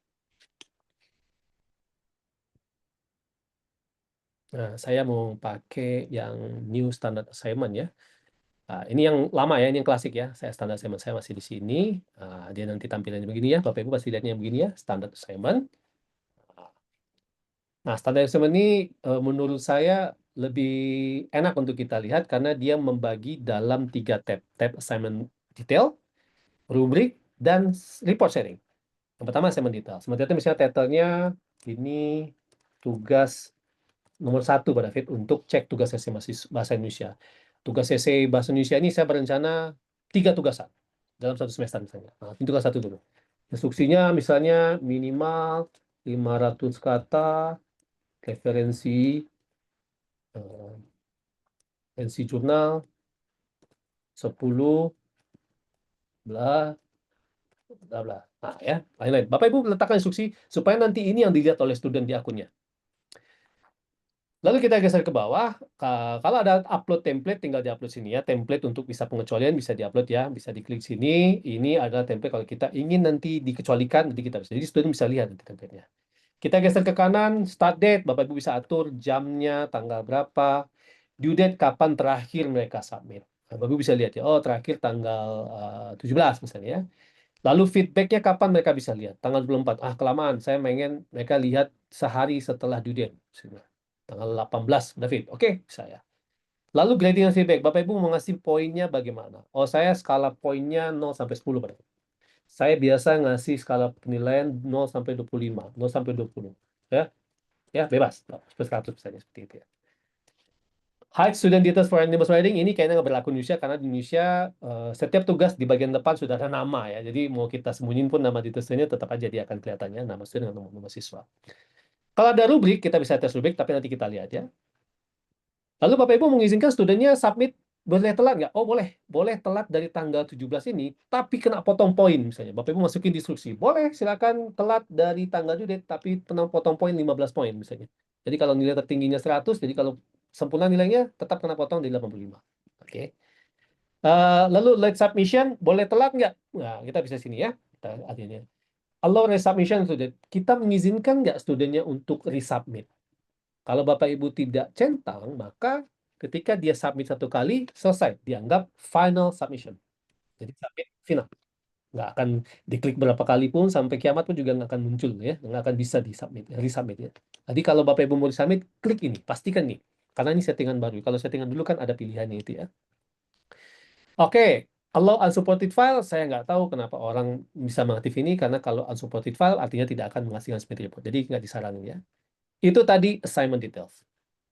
Rubrik. Nah, Bapak Ibu saya mau stop dulu. Bu Lili, kira-kira ini perlu diterangin nggak untuk rubrik? Biasa dipakai nggak atau akan ada rencana dipakai? Karena kalau nggak nanti takutnya ngabisin waktu. Bu Lili, diterangin nggak nih? Yang ini fungsinya untuk apa Pak? Yang ini lebih Penilaian, spesifiknya untuk penilaian Bu. penilaian. Ya rubrik. Oh, jenis rubrik sih seperti itu. Mungkin saya kasih highlight sedikit Iya, saja. highlight aja, Pak. Saja ini ada rubrik, ini rubrik my rubrik yang sudah kita pilih. Lalu ada institusional rubrik, ya. Kalau misalnya kita punya rubrik, nanti kita bisa masuk di sini. Institusi kita sendiri misalnya punya. Atau Bapak Ibu pakai Turnitin rubrik. Rubrik Turnitin itu macam-macam ya. Makanya Bapak Ibu lihat sini ya, biasanya international school ya, sekolah-sekolah internasional mereka pakai ini ya. Rubrik untuk grade 9, kelas 9 sampai 12, segala macam ya. Itu biasanya pakai rubrik. Jadi kampus-kampus jarang pakai ya. Tapi kalau seandainya Bapak Ibu perlu rubrik, Bapak Ibu bisa bikin rubrik di sini dengan create rubrik. Bapak Ibu bisa coba orang nanti import rubrik ataupun Bapak Ibu mau create new nanti ada template-nya ya. Bapak Ibu pilih mau apa, mau weighted rubrik kah, semacam seperti ini. Tapi memang saya jarang sekali tahu ya, hampir nggak pernah ya ada yang mengatakan, oh kami pakai rubrik Pak David di kampus kami ini, hampir dibilang nggak, hampir nggak ada ya sama sekali ya. Oke, kita tutup aja ya. Di sini nggak saya cuma masukin rubrik ini aja, rubrik saya saja, weighted rubrik yes, ini aja, select. Kalau Bapak Ibu udah ada rubrik nanti tinggal select aja. Atau dipilih ya. Nah, yang terakhir report setting. Report setting Bapak Ibu perlu dicermati di bagian ini karena secara default dia akan mengarahkan kepada General Turnitin Repository, ini artinya database, masuk ke dalam database. Oke. Kalau Bapak Ibu nggak ingin artikel-artikel dimasukkan database, Bapak Ibu pilih do not store. Jangan. Nah, ini ada tulisan ya. Jangan. Maka ada jebakan di sini. Jebakan itu bukan jebakan. Ada yang terjebak ya, bukan jebakan. Ketika dia sudah selesai ngisi ini, langsung create assignment. Saya wanti-wanti ya, Bapak Ibu jangan kayak gitu ya, create assignment. Kecuali nanti, kayaknya ada yang lupa ya. Karena di bagian report setting ini, ada yang perlu Bapak Ibu pindahkan dari General Turnitin Repository masuk ke dalam database untuk menjadi tidak masuk database. Kecuali Bapak Ibu nggak masalah untuk masuk ke database ya. Nggak apa-apa Pak David, masuk database, nanti saya tinggal request. Oke. Lalu sebelah kanan kita bisa lihat ya, untuk pembandingnya di sini minimal Bapak Ibu pilih salah satu ya, database Turnitin Repository Student, Internet, Periodical, Journal Publication. Lalu similarity reportnya kapan? At time submission aja. Langsung aja, immediately. Langsung ya. Tapi kalau Bapak Ibu pilih on due date, berarti nanti tanggal due date. Tanggal due date tanggal berapa? Tanggal 17 ya. Wah, kejauhan ya. Gitu. Lalu, apakah Bapak Ibu mengizinkan student untuk melihat similarity report? Umumnya, dosen-dosen guru-guru mengizinkan supaya student itu terbiasa dan nggak jantungan. Karena kalau mahasiswa itu nggak dilihat, tuh mereka deg-degan, aduh, ini similarity saya gimana? Tapi kalau dia tahu, dia terbiasa ngelihat, wah ini sudah sesuai ekspektasi. Kalau belum sesuai ekspektasi, wah masih ada tanggalnya masih ini, saya revisi, tinggi banget nih, revisi, lalu resubmit. Wah, dia lihat, oh udah mulai turun, tapi dia revisi lagi, dia submit. Jadi sampai tanggal final, dia bisa merevisi Bapak Ibu. Sehingga Bapak Ibu ngasih kesempatan. Kalian nanti kalau ngelihat, bisa lihat simulasinya. Seperti saya sudah ajarin kelas, ekspektasi saya seperti ini, seperti ini. Nanti kalau misalnya kalian pertama, first attempt, lihat tinggi, kalian perbaiki ya. Perbaiki berdasarkan petunjuk saya, A, B, C, D, segala macam. Nanti kalau udah selesai, baru kalian tinggalin. Nanti di tanggal due date, udah nggak bisa lagi. Seperti itu ya. Biasanya dosen atau guru akan mengizinkan studennya supaya ini. Untuk exclusion, kita bahas di belakang, nggak usah di sini ya. Nah, udah selesai nih. Lalu sekarang kita create assignment. Oke, pastikan ini ya, General Turnitin Repository. Oke, sekarang kita sudah punya tugasan di sini. Ya, standar tugas 1. Nah, lalu kita klik view di sini. Lalu kita klik view di sini, nanti akan kita lihat 2 student yang kita masukkan. Ya, Bapak Ibu bisa lihat sini ya, tampilannya baru ya, seperti ini ya. Ada instruksi, Bapak Ibu lihat apa yang Bapak Ibu kasih tadi, start date, due date, dan segala macam, rubrik yang Bapak Ibu pilih, poin, sistem poin yang Bapak Ibu pilih, dan segala macam, lalu kita bisa lihat di sini ya. Kolom-kolomnya tampilannya agak sedikit beda. Oke, saya mau berhenti di sini dulu. Ada pertanyaan nggak? Oke, kayaknya nggak ada pertanyaan ya. Oke, ada pertanyaan, kita lanjut ya. Nah, sekarang saya mau coba pindah ke akun student saya. Kita mau lihat seperti apa sih akun student itu ketika dia submit. Bapak Ibu, akun student itu nggak perlu diajarin. Jadi Bapak Ibu ketika nanti mereka bisa nulis sendiri. Contohnya di sini ya, saya cari testimoni nih, cek tugas essay bahasa Indonesia. Ini tampilan student ya. Dia klik kelas ini, lalu dilihat tugas 1, oh ya ini benar tugas 1 dari dosen saya, lalu dia klik open, ya. Lalu tinggal nanti dia akan explore di sini. Mereka game-game yang super rumit aja jago, apalagi yang begini ya, ini simple banget ya. Lalu di sini akan dilihat oleh mahasiswanya. Oh, tugas 1 instruksinya saya harus begini begini begini. Kalau ada template dia akan lihat template yang mana, poinnya sekian, boleh telat. Nah, tapi di sini ada instruksi kalau telat potong 15 poin, potong 20 poin segala macam, ya. Oh, boleh resubmit. Dia bisa lihat. Kalau dia nggak ngerti, dia tinggal klik angka I ini, huruf I itu. You are limited to 3 submission every 24 hours. We will remind you before your final submission of the day. Nah, jadi si student bisa melakukan resubmission dalam satu hari 3 kali. Ya. Tapi kalau submission yang berikutnya itu bisa dilakukan 24 jam kemudian. Ya, untuk ininya hasilnya ya. Nanti akan ada, oh tinggal sisa kuota 1 untuk resubmission hari ini. Oke. Syarat-syarat file bisa dilihat juga oleh student sebelah kanan. Bu, syarat filenya apa nih, Bu Yuli? Lihat baca dong di situ. Oh iya benar nih, ada nih maksimal apa selaman dan macam-macam. Lalu kalau dia mau submit bisa dengan drag and drop, diklik filenya, ditahan, dilepas di sini. Ya, udah biasa buat misal atau dia browse file di sini ya, diambil contohnya saya mau ngambil file yang kecil aja ya. Klik open. Lalu katakanlah ini saya kasih judul tugas 1 Muhammad David ya. Lalu upload dan review. Maka nanti akan ditampilkan previewnya di sini. Sudah benarkah file yang disubmit oleh si student tadi? Lalu dilihat, oh kalau sudah benar, nanti dia tinggal submit. Tapi kalau masih ini, wah tampilannya keliru, oh bukan yang ini filenya, dia akan cancel ya. Kalau udah benar, klik submit. Selesai sudah. Di situ akan muncul, your file is processing, your file was successfully uploaded. Nah, jadi kalau filenya koneksi internetnya stabil, filenya nggak terlalu gede, ya, lalu dia bisa cepat ya, misalnya seperti ini hasilnya. Nah, ini si studentnya sudah submit nih, si student bernama Muhammad David Long ya. Oke, saya upload dulu, saya reload dulu ya, biar kita lihat ini tampilan similarity-nya. Tadi kan kita izinkan studennya, nah studennya bisa lihat ya. Cepat ya. Jadi kalau seandainya lama hasil similarity itu kadang-kadang ada ketidakstabilan koneksi atau filenya besar, maka dibiarin aja ditunggu beberapa waktu, atau barangkali Turnitin ada gangguan. Nanti kita tinggal cek di turnitin.sp2l. Sekarang saya pindah ke akun instruktur lagi. Katakanlah Bapak Ibu sebagai dosen, hari ini saya sudah selesai, saya mau lihat deh, mahasiswa saya sudah ada yang submit belum. Ya, ini biasanya, cek tugas Indonesia, lalu masuk ke sini. Oke, kita tunggu sebentar. Kalau dilihat, wah Muhammad David Lung sudah submit nih. Tapi Dev Lung mana nih? Kok belum submit? Dev tanya, mana? Bu, saya coba submit tadi, tapi gagal. Nggak berhasil, karena ini error, bla bla. Oke, sini soft copy-nya biasa submit. Jadi Bapak Ibu sebagai instruktur bisa submit on behalf of student, atas nama studentnya. Ya, untuk submitnya kita tinggal klik di titik 3 di sebelah kanan, Bapak Ibu lihat ya, di situ bisa Bapak Ibu submit file, atau bisa Bapak Ibu grant extension. Misalnya due date-nya kan tanggal 17 ya. Lalu Devlung ini datang ke Bapak Ibu. Bu, saya sakit 3 hari ini, disuruh dokter untuk istirahat.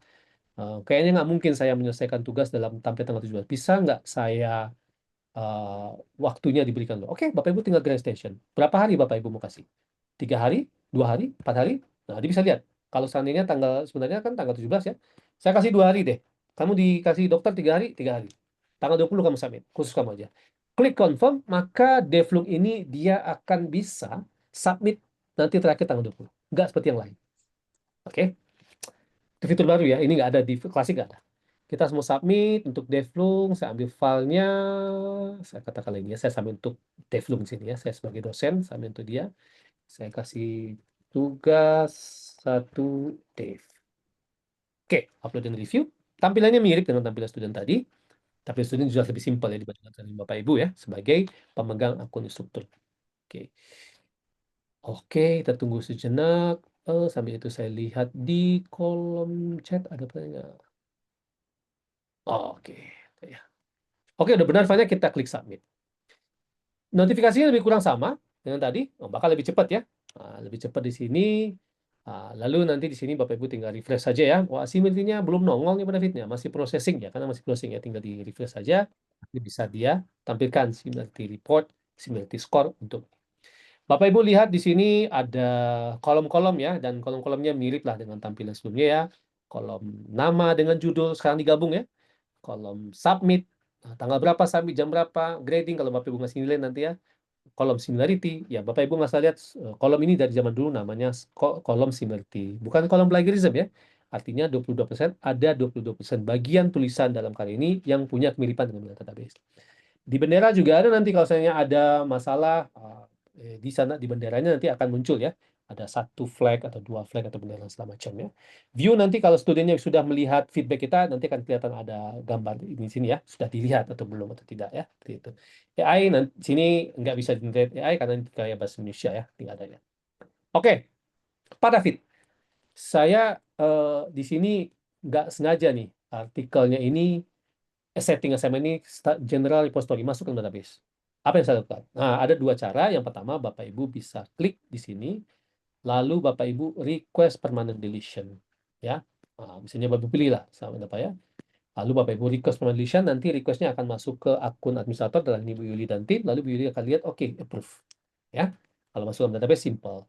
Atau Bapak Ibu ambil submission ID-nya. Dari sini Bapak Ibu pindahkan dari submission list, Bapak Ibu klik yang insight ini, nanti di sini baru kelihatan submission ID-nya. Misalnya, Bu Yuli, saya belum pede untuk pakai itu. Boleh nggak Bu Yuli bantuin saya? Boleh. Bapak Ibu ambil ini, ya, berikan kepada Bu Yuli. Nanti Bu Yuli akan ambil submission ID ini, dia akan masukin ke manage submission, di search based on submission ID, ketemu, lalu Bu Yuli bisa hapus. Cabut dari database. Ada 2 cara ya, bagi Bapak Ibu yang ini, silakan Bapak Ibu komunikasi dengan Bu Yuli bagaimana cara yang ideal ya. Tapi kalau Bapak Ibu udah bisa, menurut saya sih gampang ya untuk request license ini. Oke, itu tadi kita sudah tunjukin bagaimana membuat kelas, menambahkan student, membuat assignment dengan mengatur setting-settingnya. Sekarang kita masuk ke interpretasi similarity report. Oh tadi, oke, ini dia. Oh, keliru. Saya masuk ke kelas yang lain ya. Kelas ini aja ya. Oke, di sini ada, wah ini demo klasik. Mohon maaf. Ini kayaknya demo klasik deh. Saya mau ke demo yang baru ya.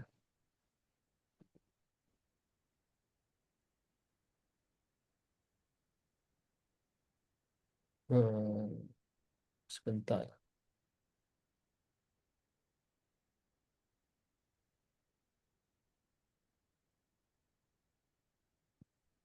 Oke.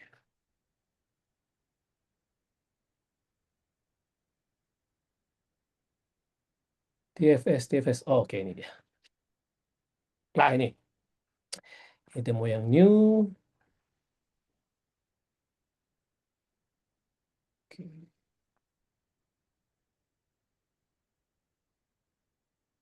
Oke, ini Bapak Ibu lihat ya tampilannya.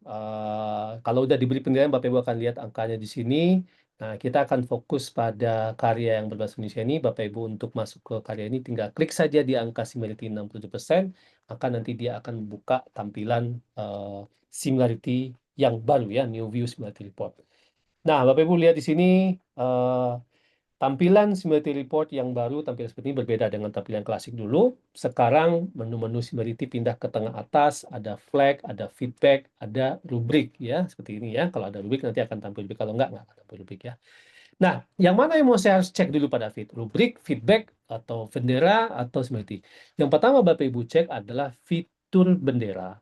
Ya, fitur bendera terlebih dulu. Kenapa? Karena fitur ini untuk melihat apakah ada indikasi tulisan-tulisan yang dimanipulasi. Kalau similarity, ada kemungkinan memang ada plagiat atau tidak ada plagiat sama sekali. Kalau fitur bendera, ini untuk indikasi, kita harus lihat lebih dulu apakah ini benar-benar manipulasi. Manipulasi ini dilakukan seseorang ketika dia tidak ingin terdeteksi apa yang dia copas, itu terdeteksi oleh algoritma Turnitin dan terdeteksi oleh mata Bapak Ibu. Sehingga ada niatnya. Ya, ada niat untuk mengelabui ya. Sebagai contoh di sini, Bapak Ibu, ini saya yang bikin ya, namanya saya karang aja, ini judulnya, ini saya bikin, dan saya berikan subheading. Subheading sini saya kasih nama manipulasi teks, maka 2 paragraf ini adalah paragraf manipulasi.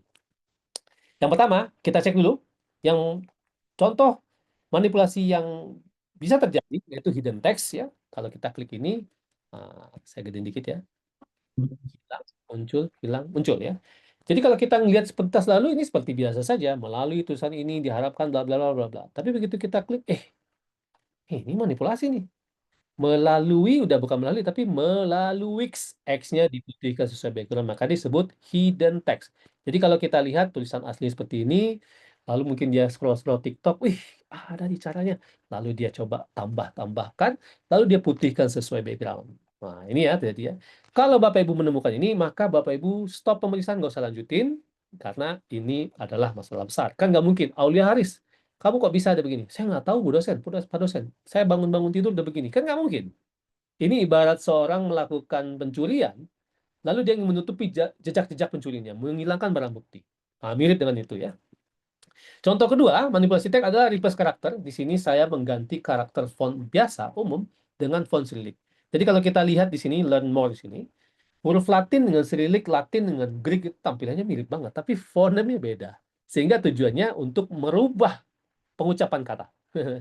Sehingga kalau di sini diganti-ganti hurufnya tujuannya untuk supaya kata-kata ini ambiar ya, nggak ada lagi. Kata ini dianggap bukan sebuah kata yang normal lagi.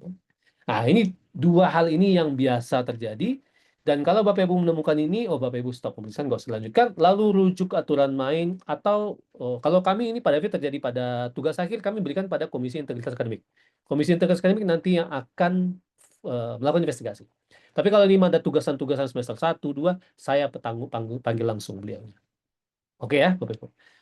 Lalu kalau setelah Bapak Ibu selesai dengan kutub bendera aman, nggak ada masalah, atau ada yang di-highlight cuma satu huruf dan Bapak Ibu lihat ini nggak signifikan, nggak ada masalah, Bapak Ibu baru geser ke similarity. Oke?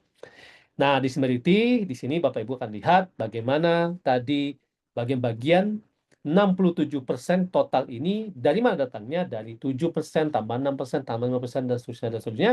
Ini yang diakumulasi menjadi 60%. Artinya, similarity yang ditampilkan di highlight di sini adalah bagian-bagian yang berkontribusi terhadap skor akhir ini. Belum tentu dia plagiat, tapi barangkali ada bagian-bagian yang kita perlu berikan feedback. Bapak Ibu lihat sini, ini saya kasih subheading teks original. Ya, ini teks asli dari tulisan saya sendiri. Ya, saya menulis sendiri, dan ini tulisan asli, dan tentu tulisan asli, seyogianya dia tidak dideteksi sebagai similarity. Kecuali di dalam teks original yang ditulis seseorang itu ada istilah-istilah asing, istilah umum, ya, atau rumus-rumus saya masukin ke sini, bisa saja itu bagian kecil-kecil itu di-highlight sebagai similarity. Oke? Tapi yang penting kalau teks original itu sesuatu, kalau dia original, dia nggak akan deteknya.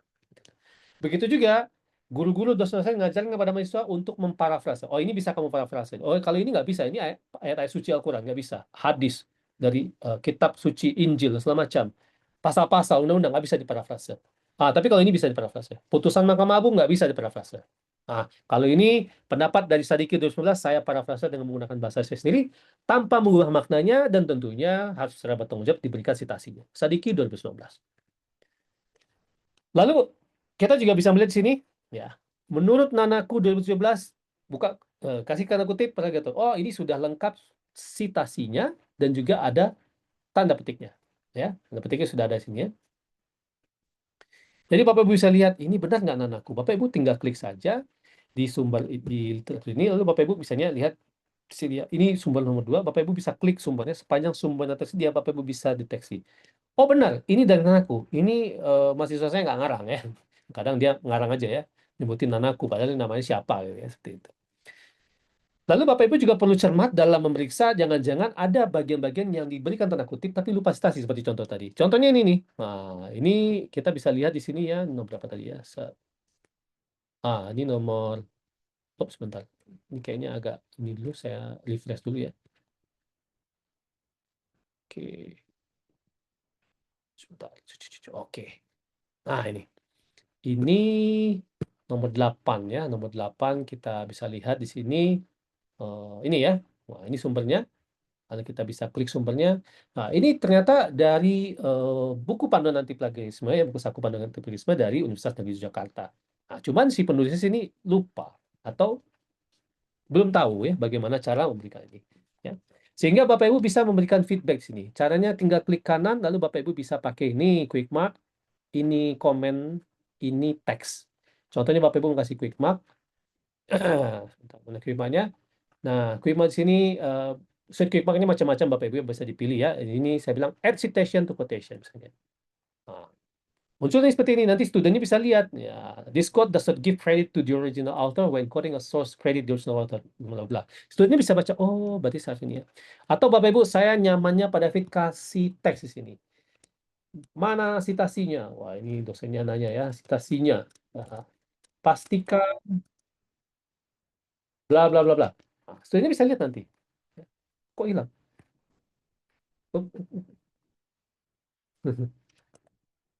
Gitu aja ya. Oh, hilang lagi. Lagi masalah nih. Lagi gangguan. Oke. Atau kita bisa berikan bubble comment, misalnya citasinya. Oke. Oke, create. Nah, jadi kita bisa pindah-pindahkan sini ya. Nah, nanti bisa dilihat ya citasinya mana, segala macam. Jadi di sini artinya kita sebagai seorang edukator tentu penting untuk memberikan feedback ini kepada mahasiswa-mahasiswa kita supaya nanti ketika dia lihat, oh ini bagian saya perbaiki, diperbaiki, perbaiki, lalu disapit. Tentu ini merupakan sesuatu target pembelajaran dari Bapak Ibu bahwa mahasiswanya bertumbuh. Kan Bapak Ibu nggak pengen ya nanti tugas akhir malah ngerepotin Bapak Ibu sebagai dosen pembimbing ya, atau merepotin rekan-rekan Bapak Ibu yang lain ya sebagai pembimbing kalau kita nggak pernah ajarin, kasihan ya. Lalu dilanjutin sini, wah ini citasinya ada, tanda kutipnya nggak ada. Maka di sini bisa kita kasih quick mark, apa ya contohnya, oh ini kamu bisa parafrase atau kasih kutipan langsung. Ya. Nah, jadi bisa dilihat di sini ya, student bisa lihat nanti, ini bisa diparafrase atau dikasih kutipan langsung. Kalau ini, nah, Bapak Ibu bisa baca ini. Ini begitu kita lihat sumbernya, wah ini jelas ini merupakan di nomor 3 ini ya. Nah, wah ini plagiat nih, plek ketiplek nih ya. Ini copas, ini copas. Lalu ini juga copas, tapi si penulisnya berusaha mengganti sinonim ya. Mungkin si penulisnya beranggapan, mahasiswanya beranggapan ganti sinonim adalah parafrase. Dan mungkin masih ada ya keterbatasan pemahaman seperti itu. Karena kalau kita lihat kalimat aslinya, akhir-akhir ini kita dikejutkan diganti dengan cengangkan dan seterusnya. Tapi bisa lihat ya. Atau dia pakai kutip sumber A, kutip sumber B, kutip sumber C, lalu digabungkan seolah bentuk paragraf baru. Ya. Dan tidak semua kemiripan itu pasti sesuatu yang merupakan pelanggaran. Misalnya template-template nih. Nah, ini template-template nih. Template-template fakta umum, dan lain-lain. Bapak Ibu lihat, tesis merupakan, ini kayaknya. Nah, tesis diajukan sebagai salah satu syarat. Oh, ini saya bisa kecualikan pada karena ini merupakan template. Penelitian ini menggunakan metode kuantitatif studi kasus. Ini merupakan template. Ya, segala macam seperti itu. Oke. Nah, yang terakhir tentu daftar pustaka. Daftar pustaka Bapak Ibu bisa lihat apakah ada yang bermasalah. Bapak Ibu ketika lihat, loh, ini tentang upaya pencegahan plagiat kok ada rendang di sini. Ini gimana ceritanya nih mahasiswa bisa ngaco begini? Tanya, oh iya saya minta ke ChatGPT. Nah, jadi saya punya cerita dari teman saya. Jadi ada seorang edukator, dia berikan tugas tentang buah apel ya, tentang apel lah, berhubungan tentang apel. Lalu karena si muridnya itu mencari dengan ChatGPT, lalu salah satu sumber yang dihasilkan ChatGPT itu ternyata Apple Watch. Apple juga, tapi jam Apple ya, jam pintar Apple ya. Jadi artinya ada ya unsur-unsur halusinasi atau database simulasi namanya, data pustaka simulasi itu ada ya di berbagai AI generative tool ya seperti itu. Jadi perlu hati-hati. Jadi artinya perlu diajarkan pada mahasiswa juga bagaimana mengakses generative tool dengan beretika dan sesuai dengan integritas akademik. Oke, katakanlah ini udah direvisi oleh mahasiswanya. Oke, pada video ini mahasiswanya udah revisi ini. Ya, oke. Sudah revisi, saya matiin layarnya dulu ya. Layarnya simak dulu. Oke. Setelah direvisi oleh mahasiswanya, lalu kita ingin filter. Katakanlah kita ingin filter bagian yang sudah ada tanda kutip ya, kutip materials. Lalu Bapak Ibu klik di filter di sebelah kanan. Lalu Bapak Ibu katakanlah exclude quoted text ya. Katakanlah sudah direvisi oleh dia. Apply filters. Begitu kita apply filter, similarity-nya drop dari 67 menjadi 55%. Ya. Kemudian kita bisa lihat di sini. Makanya hati-hati Bapak Ibu ya, kalau misalnya Bapak Ibu main langsung expose saja, ada bagian-bagian yang ada tanda petik tapi yang ada stasinya, kita bisa pusing di situ nanti. Lalu selanjutnya daftar pustaka. Daftar pustaka udah disingkirkan nih yang rendang ini pada Vito. Ini ngapain dari rendang sini udah disingkirkan, lalu saya akan mengaktifkan exclude bibliografi ya. Apply filters. Dari 55% turun menjadi 55 turun menjadi 52%. Kenapa? Karena sekarang daftar pustaka tidak dihitung sebagai bagian similarity. Dua filters ini biasanya filters yang umum dipakai, kecuali diatur berbeda. Ada kampus-kampus, oh kami ada institusi mungkin ya, kami nggak mengecualikan bagian daftar pustaka, biarin aja, biar dihitung dalam sebagai similarity. Bisa jadi. Tapi biasanya dua ini ya, seperti di sini ya, excluding bibliographies and quoted text is recommended. Ini rekomendasi. Lalu juga kalau misalnya ada nanti tulisan-tulisan yang disitasi, bisa kita centang exclude cited text. Kalau di sini nggak ada, saya akan contohin. Lalu saya mau contohnya exclude small matches. Exclude small matches di sini saya exclude small matches. Katakanlah Di sini minimal 8 ya. Artinya kalau kita letakin angka 8 berarti yang kecil dari 8 kata. Artinya maksimal 7 kata akan dikecualikan. Kalau saya letakin 10, berarti yang kecil dari 9 kata akan dikecualikan. Bapak Ibu lihat di sebelah kiri, tulisan penelitian ini menggunakan metode kualitatif kasus. 1, 2, 3, 4, 5, 6, 7, 8. Kecil dari 10 kata. Sekarang kita apply filtersnya. Similarity-nya turun dari 52 menjadi 50%. Kenapa? Karena tulisan penelitian ini bla bla bla sekarang tidak dihitung sebagai similarity lagi. Nah, ini cara kerjanya. Di banyak institusi, Pak David, kami mengidentifikasi dari hasil serangkaian diskusi kami, kalau tulisan-tulisan similarity kecil itu kami abaikan, tidak berpengaruh pada perhitungan kami. Oke, Bapak Ibu setelah tetapkan ya. Maka hati-hati ya untuk meletakkan sini ya. Kadang-kadang ada yang menaruh angka 100 ya. Kalau taruh angka 100 itu berapa, Bapak Ibu? 100 kata itu berapa? Langsung nol ya, selesai ya. Nah, tuntas, nggak perlu dicek lagi. Tapi saya yakin bukan itu tujuan kita ya. Pak David, ada bagian-bagian tulisan di sini yang tidak bisa kami filter dengan menggunakan alat filter tadi. Bisa nggak kita filter langsung? Contohnya teks block ini. Ini template umum. Ini template juga. Oke, Bapak Ibu kalau mau exclude, tinggal klik di sini. Ya. Eh, eh, saya klik dulu ya. Nah, ini harusnya boleh. Sebentar, saya matiin dulu layernya ya. Oke, sebentar ya. Saya buka. Bentar, saya buka lagi aja.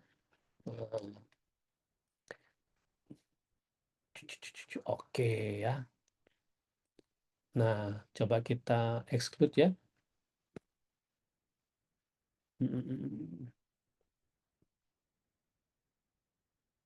Saya matiin dulu. Oke. Ini. Kalau diklik ini, lalu di atas itu ada tulisan exclude text block. Bapak Ibu tinggal klik saja, maka dia akan dikecualikan ya. Seperti ini ya. Exclude text block. Nah, maka similarity akan turun dan di bawah score similarity di sebelah kanan kita bisa lihat ada 2 exclusion yang kita keluarkan. Lalu kita cek ulang benar nggak atau jangan kita pilih. Jadi kita bisa include lagi atau kita sudah benar ini seperti ini. Nah, kalau sudah selesai kita melakukan pemeriksaan, barulah kita bisa mendownload hasil similarity report dengan cara lihat di pojok kanan atas ada panah ke bawah. Bapak Ibu klik similarity report untuk download similarity report. Kalau Bapak Ibu ingin download file aslinya, bisa klik original file. Kalau Bapak Ibu ingin download grading and feedback report, tinggal klik grading and feedback report. Ya, kalau Bapak Ibu ingin melakukan diskusi ya dengan mahasiswa atau sekelompok mahasiswa. Hasil tampilan similarity reportnya tentu agak berbeda sedikit dengan yang klasik ya di sini. Tetap ada detail-detailnya di sini ya, nama pengarang, kemudian judulnya, terus nama kampus dan segala macam ya. Detail-detailnya juga ada di sini. Kemudian file di bagian kedua di sini akan menampilkan overall similarity lengkap dengan filter apa yang kita aktifkan. Oh, daftar pustaka, oke. Kutipan langsung, iya. Semua matches kecil dari 100 kata. Loh, kok 100 kata Pak David? Wah, kan kita bisa check and balance ya. Kok 10 kata? Kita di sini kan 8 kata Pak David. Ada 2 bagian yang dikecualikan. Apa ini bagian yang dikecualikan? Oh, saya kecualikan bagian ini, template, kalimat template, segala macam ya. Lalu di bagian belakang juga kelihatan ya, overall sumbernya dari mana. Kebanyakan, wah mahasiswa ini kebanyakan ngambil bukan dari publikasi. Padahal kita minta dari jurnal, dia malah ngambil dari internet ya. Kita bisa lihat di sini ya, top sources-nya. Lalu kita bisa lihat tulisan detailnya di sini, bagian-bagian yang dia similarity.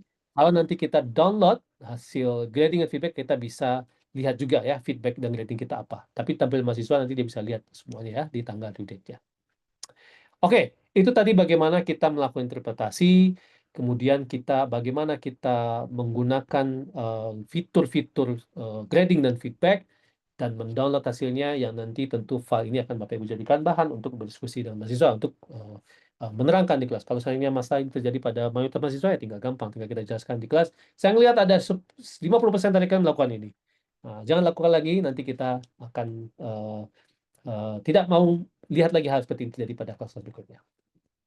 Oke, kita wrapping up sebelum tanya jawab akhir. Jadi kita recap di sini. Jadi yang pertama Bapak Ibu cek adalah fitur bendera terlebih dulu. Pastikan tidak ada manipulasi, baru Bapak Ibu lanjut ke langkah kedua. Kalau ada nanti suatu hari nanti ada fitur AI, CE, tapi di sini kita lanjut saja ke cek kecocokan similarity. Kalau ada yang bisa kita berikan feedback, masukan bisa diberikan. Kalau ada kekhawatiran, Bapak Ibu lihat. Apakah kekhawatiran Bapak Ibu masalah skill atau masalah integritas?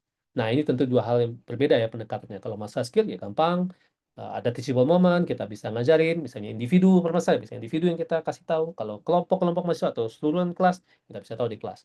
Tapi kalau masalah integritas akademik, siapa lagi yang bisa Bapak Ibu ajak diskusi? Oh, kalau ini harus diberikan kepada Komisi Etik pada FIT, atau diberikan kepada fakultas untuk diinvestigasi. Oke, jadi nggak serta-merta langsung cut. Wah, seperti itu enggak ya. Oke, kita sudah sampai di penghujung. Bapak Ibu tentu sudah nggak asing dengan guides.linkedin.com. Jadi kalau Bapak Ibu di halaman ini, di pojok kanan atas itu ada menu kecil help ya, di samping layout kotak hitam ini. Kalau Bapak Ibu klik, sama dengan nanti Bapak Ibu akan diarahkan ke halaman guides.linkedin.com. Di halaman ini, Bapak Ibu bisa cari panduan gitu mungkin. Kalau untuk administrator di sini, untuk student sini, ya dalam satu hub ya, karena simple ya. Kalau Bapak Ibu di sini ya, David, saya pengen pelajari lebih jauh tentang gradient feedback. Bapak Ibu klik sini, lalu Bapak Ibu lihat ya, new gradient feedback, Bapak Ibu bisa lihat di sini, ya. Bagaimana cara quick mark, Bapak Ibu bisa lihat ya, creating quick mark dan quick mark quicker dan segala macam. Di sini ada penjelasan step by step dan bahkan di sini lengkap dengan gambar yang bisa Bapak Ibu ikutin perlahan-lahan sambil Bapak Ibu testing-testing ya, macam-macam sini. Jadi ini memang alat untuk edukasi ya, bukan untuk beri satu tugas akhir aja. Oke. Oke, nah itu tadi panduan. Tapi misalnya Pak David, saya ngelihat ini kayaknya koneksi kita stabil, lalu kita cek juga filenya nggak gede-gede banget. Apa tuh ini ada masalah ya? Bapak Ibu masuk ke halaman guides.linkedin.com. Di bagian atas kanan itu ada sistem status, Bapak Ibu klik. Atau Bapak Ibu simpan halaman ini, turnitin.status.bdo, atau Bapak Ibu subscribe, masukin alamat email, lalu subscribe. Jadi kalau ada gangguan, nanti akan masuk email Bapak Ibu. Ya, atau Bapak Ibu yang suka pakai akun X atau Twitter dulu, follow aja @status. Nanti akan ada update.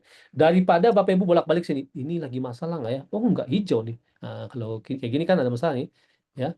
Lalu ngecek-ngecek sini, ada masalah nggak ya? Tanggal hari ini nggak ada insiden ya? Kok saya masalah ya? Nah, jadi Bapak Ibu daripada bolak-balik, mending subscribe saja. Oke?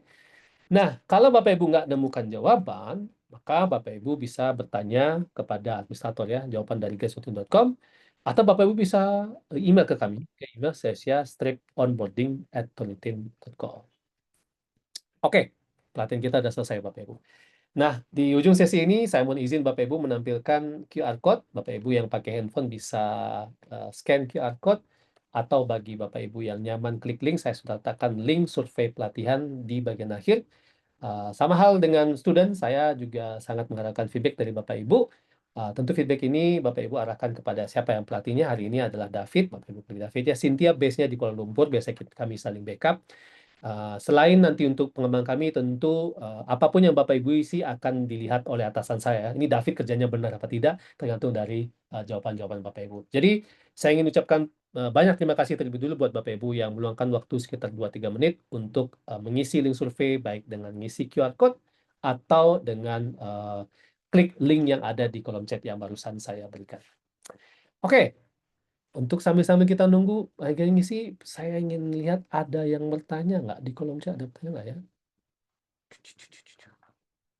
Ada pertanyaan Bapak Ibu? Sambil ngisi-ngisi, barangkali Bapak Ibu ada pertanyaan.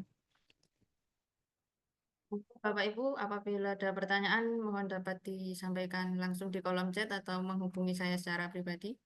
Mudah-mudahan nggak ngantuk ya sesinya tadi. Enggak, Pak. Karena jamnya jam rawan ini. Saya tahu banget kalau jam 1 nih pasti ya Oke. standar saya.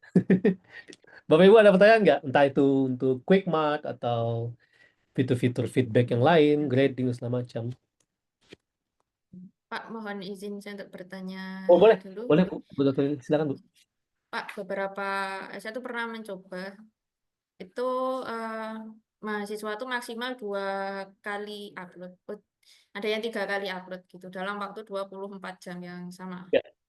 Nah, itu kemudian beberapa waktu ini di bagian perpus ya, Pak. Kan kalau di kami kan masih banyak pemanfaatan ini kan masih banyak kepakainya itu untuk pengecekan naskah skripsi. Oh iya. Begitu. Nah, di kami pemakaiannya memang tinggi, Pak, tapi memang mayoritas itu masih sebatas untuk pengecekan skripsi. Nah, skripsinya mahasiswa itu kan mengeceknya kan berkali-kali, Pak, mahasiswa yang sama itu. Nah, itu Sama-sama. ada yang 3 kali itu sudah tidak bisa upload lagi. Mhm. Belum tiga kali itu sudah tidak bisa upload lagi begitu. Nah, Itu kalau kita misalkan login-nya sebagai instruktur, itu apakah kita bisa melihat atau men-setting atau bagaimana ya Pak, biar Oh, oke. Baik. Ini settingannya tersebut? ini pertanyaan menarik ini. Yang pertama, kalau nanti memang benar nanti itu hanya 2 kali, Bu, itu masalah. Berarti itu ada bugs. Maka nanti perlu dilaporkan misalnya tim support kami mendapati alamat email instruktur A, B, C atau alamat email student A, B, C, D. Ini mereka hanya 2 kali saja menurut pengakuan mereka. Bisa diinvestigasi nggak? Nanti support kan bisa tunjukin lognya apakah 2 kali atau 3 kali atau jangan-jangan studentnya lupa. Saya udah 2 3 kali 3 kali ya. Karena ketika nanti submissionnya tinggal 1 kali nanti muncul notifikasi bahwa tinggal 1 lagi jatahnya. Jadi kan 3 kali ya itu jatahnya. Lalu yang kedua yang perlu disikapi adalah standar ini standar logik seseorang mampu melakukan revisi dalam 1 hari. Bapak Ibu coba bayangkan kalau saya adalah seorang student, Bapak Ibu adalah dosen, berapa kali saya mampu mengeluarkan energi saya untuk melakukan revisi dalam 1 hari? Tentu rata-rata kan 3 kali ya. Pagi misalnya dicek oleh Bu Dr. Yuli, David ini revisi, oke, saya revisi. Lalu saya submit. Wah, ini ada lagi nih, kata Willy. Dan berapa kali juga dosen mampu merevisi ya, maksudnya mampu memberikan feedback ya. Siang, lalu saya submit. Lalu setelah itu sore dicek, nanti malam disuruh lagi saya revisi. Jadi ini sebenarnya sekali lagi memang adalah alat untuk pembelajaran, di mana maka batasan-batasan itu dia batas-batas pelajaran. Beda halnya dengan skripsi ya. Kalau skripsi, kalau seandainya Bapak Ibu memutuskan itu, mau nggak mau harus bikin assignment baru di bawah kelasnya. Ya, karena kan studennya di dalam kelas itu kan student kita daftarkan 10 nih. Lalu assignment tugas 1 misalnya, atau cek skripsi 1 nih. Nah, ini kan sudah 3 kali. Dan si A ini katakanlah harus 4 kali misalnya. Maka kita bikin assignment lagi supaya dia bisa submit ya. Memang agak repot, tapi itu resiko kalau kita menggunakan alat alat bantu pembelajaran untuk kepentingan skripsi yang katakanlah lebih dari lebih dari 3 kali pemeriksaan sehari. Kayak gitu sih, Bu.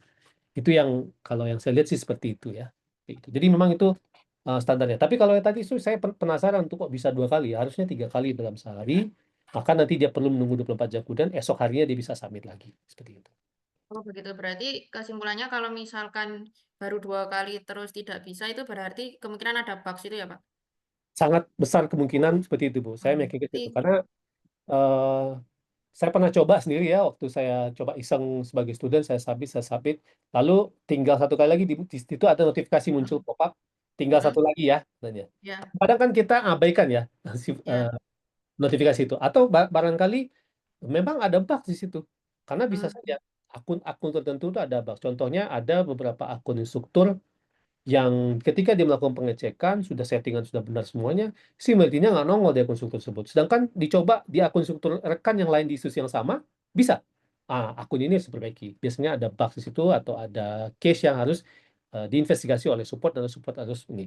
Jadi kalau ada yang seperti itu, Bu Yuli, saran saya segera laporkan ke support. ya. Jadi dia support langsung bisa investigasi. Ternyata, oh di sini kelihatan lognya Bu Yuli ini 3 kali nih, maksudnya kalau ini benar nih, ini 2 kali nih. Nah ini akan kita perbaiki, misalnya seperti itu. Gitu. Oke, baik. Terima kasih Pak. Sama-sama, Bu. Monggo Bapak Ibu yang lain. Silakan Bapak Ibu yang lain ada pertanyaan nggak? Saya stop sharing dulu ya. Mungkin udah isi ya tadi ya. Atau kalau yang mau isi, masih ini isi di kolom chat aja ya. Ada pertanyaan lain Bapak Ibu? Oke, kayaknya nggak ada lagi ya. Kita mungkin sudah hampir 1 jam 30 menit ya, 1 jam 20 menit. Saya yakin Bapak Ibu punya kesibukan atau ada aktivitas lain atau harus segera kembali ke keluarga dan segala macam. Kalau sudah tidak ada pertanyaan lagi, mungkin kita cukup sini. Tapi kalau Bapak Ibu ada pertanyaan, sekali lagi jangan sungkan-sungkan untuk kirim email ke kami ke email sia-sia@onboarding@tim.com. Saya akan letakkan di kolom chat juga email kami ya di sia-sia@onboarding@tim.com. Ada beberapa dosen yang kirim. Kalau seandainya saya lagi cuti, nanti ada rekan saya yang balas ya. Di sana ada Cynthia di Malaysia, ada Ninya di Filipina, terus ada yang lain juga ya. Seperti itu. Oke, Bapak Ibu, ada pertanyaan terakhir barangkali? Atau Bu Yuli, masih ada pertanyaan yang mungkin dititip oleh teman-teman yang nggak hadir mungkin Bu? Titip pertanyaan Bu Yuli seperti itu. Kayaknya ada titip pertanyaan Pak, masih terkait dengan yang tadi.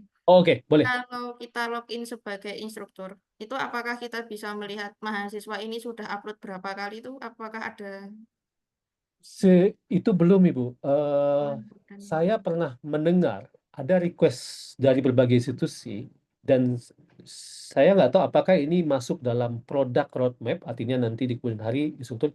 Kayaknya iya, nanti saya coba pastiin. Kalau saat ini dibilang enggak, jadi kita instruktur nggak bisa lihat ini student sudah berapa kali. Ini student saya ya, benar nggak bilang baru 2 kali, ya, nggak bisa. Oh, ya, jangan-jangan student saya nggak ini ya. Jadi ada transparansi ya.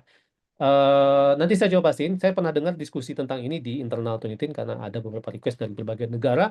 Student instruktur mau tahu bahwa student saya ini bilang ini baru 2 kali. Ini bukan hal baru, Bu Yuli. ya. Dan eh, saya nanti akan coba telusuri. Nanti kalau saya ada jawabannya, saya akan japri Bu Yuli nanti. Kalau Oh, ini sedang di dalam dapur produksi Bu Yuli atau ini masih dalam tahap pembahasan tapi masih jauh ya seperti itu nanti kita lakukan. Gitu. ya, ya, ya. Jadi hanya Baik. student yang bisa lihat. Jadi itu pun dia bisa lihat itu ketika udah yang ketiga baru muncul notifikasi, Bu. Saya pernah coba ya. Muncul nanti pop-up message. Nanti ini kesempatan terakhir untuk submit. Seperti itu. Oh ya, tapi itu munculnya di akun student ya Pak ya? Aku student. Ketika submit itu Oh. aku student. Seperti itu. Notifikasi sudah cek 3 kali itu di email student ya Bu, jadi Student. jadi ini student Baik. Bapak Ibu, apakah ada pertanyaan lagi? Ada pertanyaan lagi, Bapak Ibu? Jadi Bapak Ibu, kalau dengan kita menggunakan Turnitin Feedback Studio itu kita tidak perlu untuk mengupload tugas mahasiswa, nanti biar mahasiswa yang mengupload sendiri sesuai dengan kelas ID-nya yang sudah kita buat di masing-masing kelas, gitu, nggih? Saya mau iseng coba ya. Oke. Saya mau coba upload ya di akun yang tadi ya. Saya betul lagi buka akun studentnya. Oh iya Pak. Saya share screen-nya biar biar saya mudah-mudahan bisa tunjukin juga nih. Oke, ini saya upload lagi. Saya re-upload barusan ya, resubmit barusan ya. Habis processing. Nah, oke. Ini udah yang kedua ya. Sekarang saya coba refresh dulu sebentar. Oke. Kalau seingat saya waktu itu keluar notifikasinya. Oke, sekarang saya mau submit sekali lagi. Ini Bu.